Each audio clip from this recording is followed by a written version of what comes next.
Pinisindahan ko ng lighter ko. Yan. Kasi ngayon, ayan, talagang tinatry po natin talaga na wala. Yan. Okay. Ngayon, kalasin uli natin.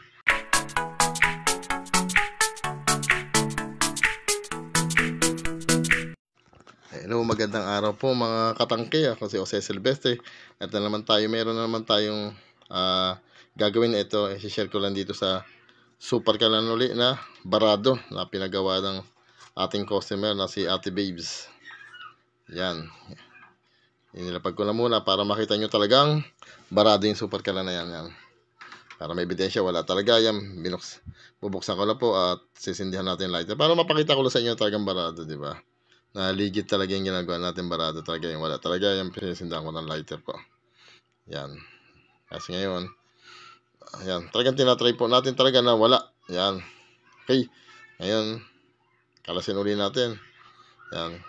Katulad ng mga previous natin mga video. Yan. About sa baradong super kalan. Yan mga loads. Tapos natin gawin yan. Kakalisin yung dalawang tornilyo. Yan.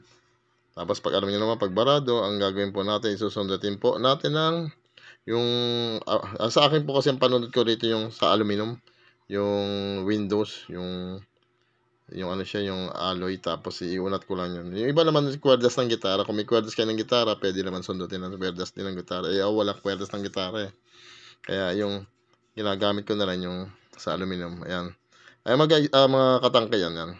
Bubuksan nyo po yan pag may plies po kayo. Ano, yung may ipin na may kagat talaga. Yan. Ikutin nyo lang po. Yan po. Ayan. Tapos tingnan nyo talagang barado. Yung talagang yung nipon nyo talaga grabe. Yung nagtututong kaya tanggalin ko muna sa yung nagtutulong sa ibaw. Kaskasin ko muna. Yan. Yan. Kinakaskas po natin yung sa ibabaw. Tapos yan, sundutin po natin yung inunat kong yung sa bintana na yung pinaka aluminum niya. Yan, inunat. Kumuha lang po ako ng hibla doon sa bintana ng ano namin, aluminum. Yan, sundot po. Yung pagsundot po minsan sobrang sikip talaga ng yung kanyang ng butas, yung barado talaga, lalo kung matagal na stock. Nagtitigas na talaga siya. Yan. Yan, minsan yung hawak kong panundot nababalik ko. Pero sa pagsundot lang po, alalay lang po kasi pag naputol talaga doon sa loob ayun, ang hirap. Hindi yung ang hirap na itulak talaga. Ang hirap pag nangyari din sa akin yung pag kaya niingatan ko pag halimbawa tinusok ko, hindi ayaw bumaon talaga. Kaya ang gagawin po natin, ayan, subukan ko muna siyang patalsikin. Pabaligtad po. Siyempre, di ba ang barado sa ilalim, sa loob, siyempre papunta naman. Ngayon, pababaligtad ko po siya. Parang gagawin kong compressor yung super kalan yan.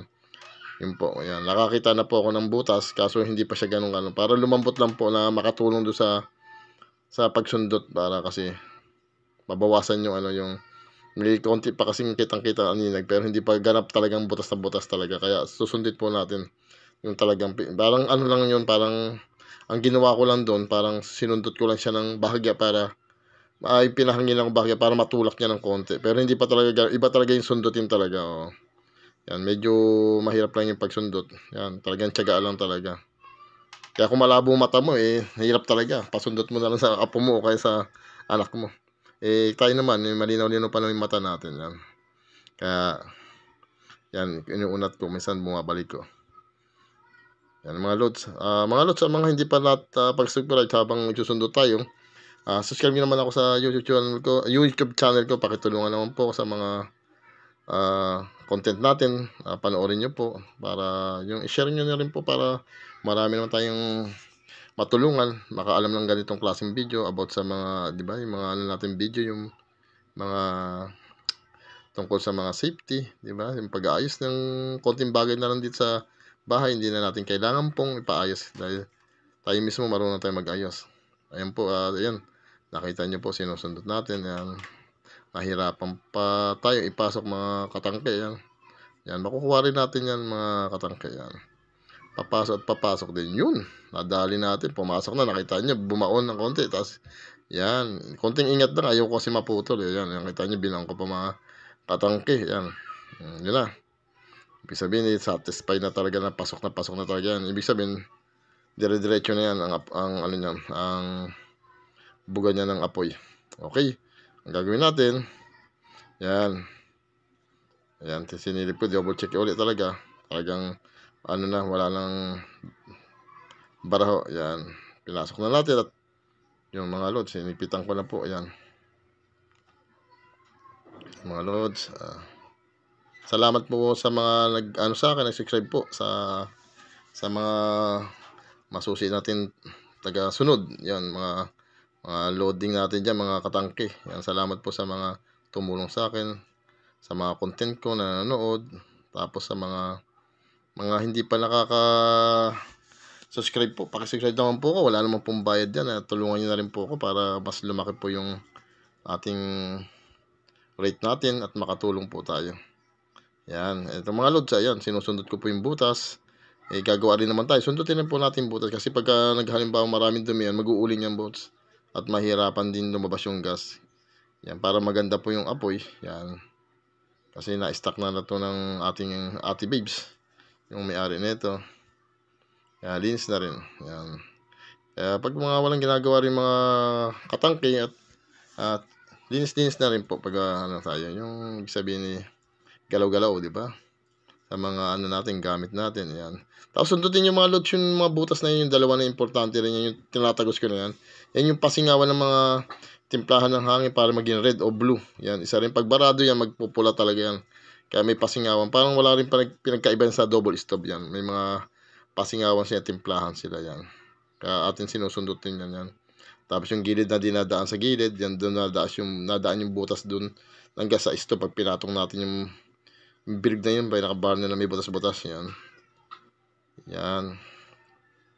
Tapos yung sabi ko sa inyo, yan yung itong tinatabi ko sa inyo, yan nilagay ko asbestos. Yan, lagi mo yung kakalimutan, meron sa gitna yan.